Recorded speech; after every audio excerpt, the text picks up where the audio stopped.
38장. 그때 여호와께서 폭풍 가운데서 욥에게 말씀하셨다. 무식한 말로 내 뜻을 흐리게 하는 자가 누구냐? 이제 너는 남자답게 일어나 내가 묻는 말에 대답하라. 내가 땅에 기초를 놓을 때에 너는 어디 있었느냐? 내가 그렇게 많이 알면 한번 말해 보아라. 누가 그 크기를 정하였으며 누가 그 위에 측량줄을 대어 보았는지 너는 알고 있느냐? 땅의 기초를 바치고 있는 것이 무엇이냐? 새벽별들이 함께 노래하며 하늘의 천사들이 기뻐 외치는 가운데 땅에 모퉁이 돌을 놓은 자가 누구냐? 바닷물이 깊은 곳에서 쏟아져 나올 때 누가 그 물을 막아 바다의 한계를 정하였느냐? 그때 구름으로 바다를 덮고 흑암으로 그것을 감싸며 해안으로 그 한계를 정하여 내가 여기까지만 오고 그 이상은 넘어가지 못한다. 너 교만한 물결은 여기서 멈춰라. 하고 말한 자는 바로 나였다. 내가 지금까지 한 번이라도 아침이 되라고 명령하여 동이 트게 한 적이 있느냐? 내가 땅끝까지 새벽빛이 비치게 하여 악인들이 악을 멈추게 한 일이 있느냐? 동이 트자 땅이 진흙에 도장을 친 것처럼 나타나고 그 모양은 주름 잡힌 옷과 같으며 그 빛은 악인들에게 너무 밝아 그들의 폭행을 저지한다. 내가 바다 근원에 들어가 보았느냐? 내가 바다 밑바닥을 걸어다녀 보았느냐?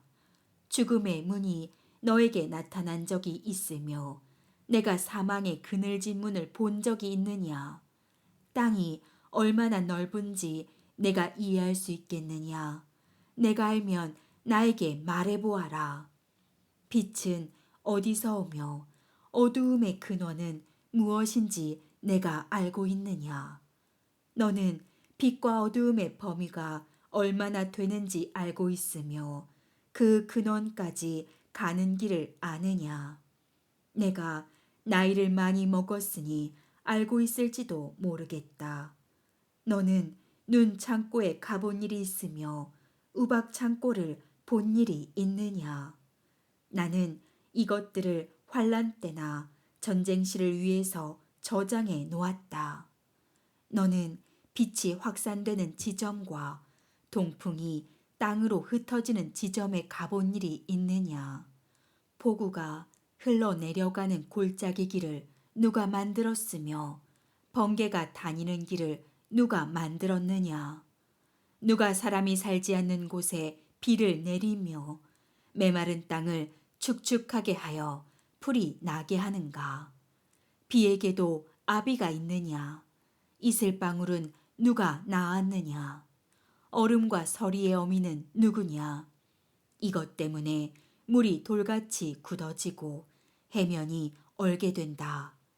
내가 묘성을 한데 묶어 놓을 수 있으며 오리온 별자리의 띠를 풀어 놓을 수 있겠느냐?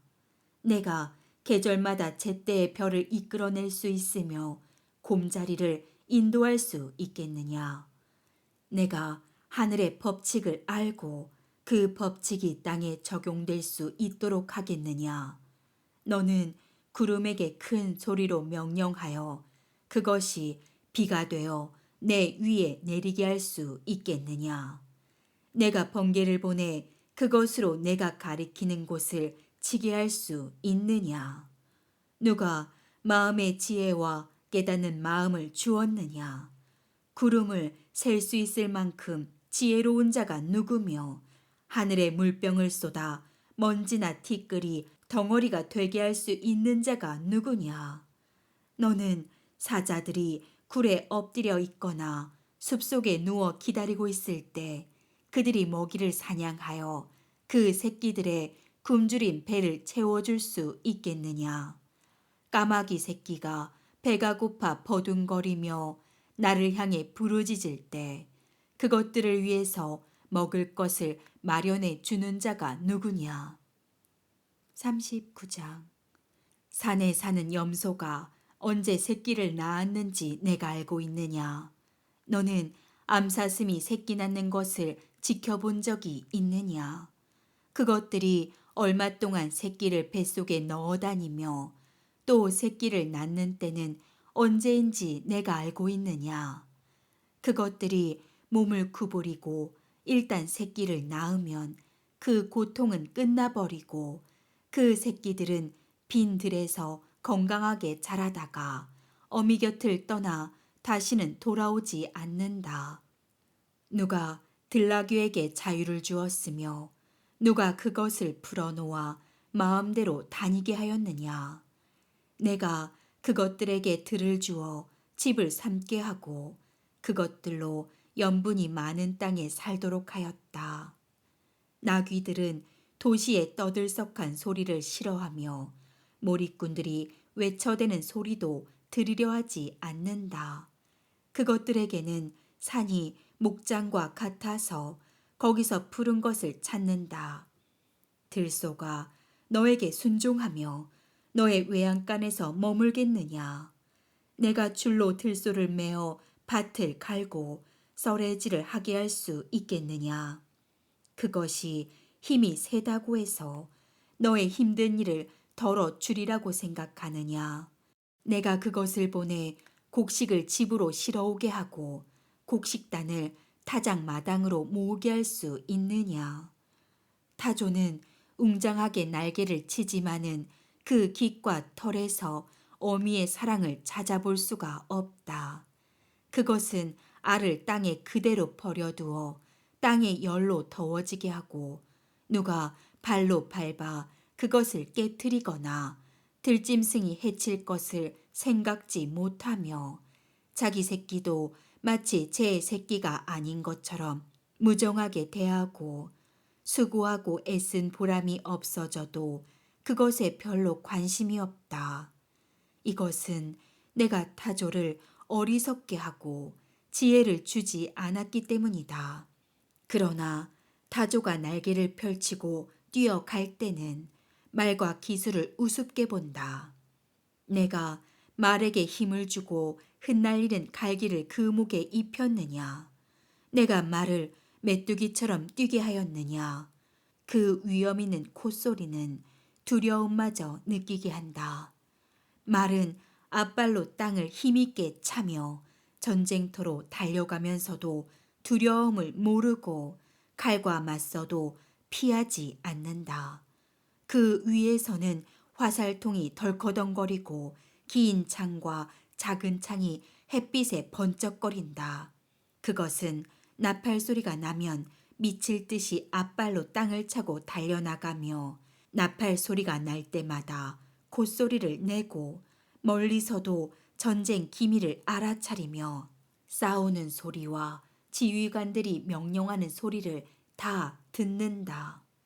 매가 하늘 높이 솟아올라 남쪽을 향해 날개를 펴고 나는 것이 내게서 배운 지혜 때문이냐. 독수리가 높은 곳에 집을 짓는 것이 내 명령 때문이냐. 그것은 높은 절벽에 집을 짓고 살며 험한 바위산이 그의 요새이다. 독수리는 거기서 먹을 것을 찾아 멀리까지 살핀다. 시체가 있는 곳에는 독수리가 모이며 그 새끼들도 거기서 피를 빨아먹는다. 40장. 여호와께서는 계속해서 욥에게 말씀하셨다. 내가 아직도 전능한 자와 다투겠느냐? 나 하나님을 책망하는 너는 이제 대답하라. 그러자 욥이 이렇게 대답하였다. 나같이 보잘것없는 자가 주께 무엇이라고 대답하겠습니까? 다만 손으로 내 입을 가릴 뿐입니다. 나는 이미 너무 많은 말을 하였습니다. 그때 여호와께서 다시 폭풍 가운데서 욥에게 말씀하셨다. 너는 남자답게 일어나서 내가 묻는 말에 대답하라. 너는 내가 의롭다는 말을 하기 위해서 내 심판을 무시하고 나를 죄인으로 단정할 셈이냐? 내가 나 같은 팔을 가졌으며 나만큼 우렁찬 소리를 낼 수 있느냐? 만일 그렇다면 내가 화려하고 아름답게 꾸미고 위엄과 영광의 옷을 입어라. 너는 교만한 자들을 찾아 너의 분노를 쏟고 그들을 낮추라. 다시 말하지만 교만한 자들을 모조리 찾아서 낮추고 악인들을 그들이 있는 곳에서 짓밟아 모두 땅속에 묻고 그 얼굴을 싸서 무덤에 두어라. 그러면 내 힘이 너를 구원할 수 있다고 내가 인정해 주겠다. 너는 하마처럼 생긴 괴물을 보아라. 내가 너를 창조했듯이 그것도 창조하였다. 그 괴물은 소처럼 풀을 먹고 살지만은 그 허리와 배의 힘줄에는 강한 힘이 있다. 그 꼬리는 백향목처럼 곱고 넓적다리의 힘줄은 서로 굳게 결합되어 있으며 그 뼈는 노쇠처럼 단단하고 다리는 쇠막대기와 같다. 이것은 내가 창조한 것 중에서 가장 무서운 놈이다. 그것을 창조한 나도 칼을 들어야만 접근할 수 있다. 모든 들짐승이 노는 산이 그것을 위해 먹을 것을 만들어낸다. 그것이 연못 아래나 습지의 갈대밭에 엎드리면 연이나 수양버들이 그것을 그늘에 숨겨준다. 그 괴물은 홍수가 밀어닥쳐도 놀라지 않으며 요단강물이 넘쳐 그 입에까지 와 닿아도 태연하다. 누가 감히 그것을 잡아 갈고리로 그 코를 꿰을 수 있겠느냐. 41장. 내가 낚시로 악어처럼 생긴 바다 괴물을 낚을 수 있겠느냐.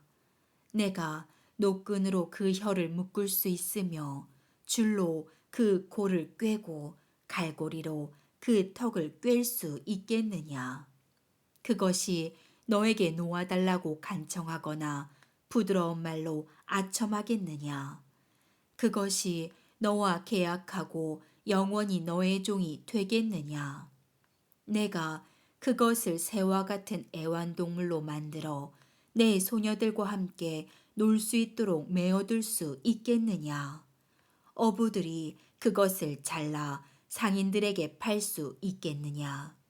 내가 창으로 그 가죽을 찌르거나 작살로 그 머리를 찌를 수 있느냐. 그 괴물에게 내 손을 한번 대어 보아라. 싸울 일이 생각나서도 다시는 그렇게 하지 않을 것이다. 그것을 잡겠다는 생각은 잘못된 것이다. 그것을 보기만 해도 기가 꺾일 것이다. 그 괴물을 건드릴 만큼 용맹 있는 자가 없는데 누가 감히 나를 당해낼 수 있겠느냐. 나에게 준 것이 있다고 갚아라 할 자가 누구인가. 하늘 아래에 있는 모든 것이 다 내 것이다. 내가 그 바다 괴물의 다리와 그 힘과 거대한 체격에 대해서 말하지 않을 수 없다. 누가 그 가죽을 벗기겠으며 누가 재갈을 가지고 그것에게 접근하겠느냐. 무서운 이빨이 빙 둘러있는 그 턱을 누가 벌릴 수 있겠는가. 그 등은 방패처럼 생긴 비늘이 서로 봉한 것처럼 밀착되어 있고 그것들이 서로 한데 붙어 있어 바람도 그 사이를 통과할 수 없다. 이와 같이 그 비닐들이 서로 꽉 달라붙어 있기 때문에 아무도 그것을 떼어 놓을 수 없다. 그것이 재채기를 하면 불빛이 번쩍한다. 그리고 그의 눈은 타오르는 불길 같고 그 입에서는 횃불이 나오며 불똥이 튀어나온다. 그 콧구멍에서는 연기가 나오는데 마치 갈대불에 가마솥이 끓는 것 같다. 그 숨이 숯불을 피울 정도니 그 입에서 불꽃이 튀어나올 만도 하다. 그 괴물의 목에 있는 무서운 힘은 그것이 가는 곳마다 공포심을 불러 일으킨다. 그 살 조각은 아주 단단하고 굳게 결합되어 있어 움직이지 않으며 그 가슴은 돌처럼 굳고 단단하여 맷돌짝과도 같다. 그것이 일어나면 제 아무리 강한 자라도 두려워 떨며 당황하지 않을 수 없다. 칼로 쳐도 소용이 없고 창이나 작살도 아무 소용이 없다. 그 괴물은 철도 힘없는 지푸라기처럼 여기고 노쇠도 썩은 나무처럼 여긴다. 그래서 화살도 그것을 도망치게 할 수 없고 물맷돌도 지푸라기에 불과하다. 그것은 몽둥이도 마른 풀처럼 보고 창을 던져도 우습게 여기며 그 배의 비늘은 사금파리처럼 날카로워 진흙 위에 타작 기계 같은 자국을 남긴다. 그것은 솥에 물이 끓는 것처럼 바다를 휘저어 기름이 끓을 때처럼 거품을 일으키고 그 뒤에는 광채나는 길을 만들어 바다를 온통 백발처럼 보이게 한다. 세상의 그 어느 곳에도 이 괴물처럼 두려움을 모르는 동물은 없다. 이 바다 괴물은 가장 거대한 동물도 얕잡아 보며 모든 교만한 짐승의 왕으로 군림한다. 42장. 그때 욥이 여호와께 이렇게 대답하였다. 주께서는 무슨 일이든지 다 하실 수 있는 분이시므로 주의 계획은 그 어느 곳도 좌절될 수 없다는 것을 나는 압니다. 무식한 말로 주의 뜻을 흐리게 하는 자가 누구겠습니까? 바로 나입니다. 내가 이해할 수 없는 말을 하였고 너무 신기하여 내가 알 수도 없는 말을 하였습니다. 주께서는 저에게 이제 너는 들어라. 내가 말하겠다. 내가 너에게 물을 테니 너는 나에게 대답하라. 고 말씀하셨습니다. 전에는 내가 주께 대하여 귀로 듣기만 했는데 이제는 내 눈으로 주를 직접 보았습니다. 그래서 내가 말한 모든 것을 부끄럽게 여기며 티끌과 제 가운데서 회개합니다. 여호와께서는 욥에게 하시던 말씀을 마치시고 대만 사람 엘리바스에게 말씀하셨다. 나는 너와 너의 두 친구에게 분노를 금할 수 없다. 너희가 나에 대해서 말한 것이 내 종 욥의 말만큼 진실하지 못하다. 이제 너희는 수송아지 7마리와 순양 7마리를 내 종 욥에게 끌고 가서 너희를 위해 불로 태워 바치는 번제로 드려라. 내 종 욥이 너희를 위해 기도할 것이다. 그러면 내가 그의 기도를 듣고 너희 어리석은 소행대로 갚지 않겠다. 너희는 내 종 욥처럼 나에 대하여 진실을 말하지 않았다. 그래서 대만 사람 엘리바스와 수아 사람 빌닷과 나아마 사람 소발은 여호와께서 그들에게 명령하신 대로 하였고 여호와께서는 욥의 기도를 들어주셨다. 욥이 자기 친구들을 위해 기도했을 때 여호와께서는 그를 다시 축복해 주셔서 전에 그가 소유한 재산의 갑절을 그에게 주셨다. 그러자 그의 모든 형제 자매들과 전에 그를 알던 사람들이 찾아와서 그와 함께 식사를 하며 여호와께서 내리신 모든 재앙에 대하여 그의 슬픔을 동정하고 위로하였다.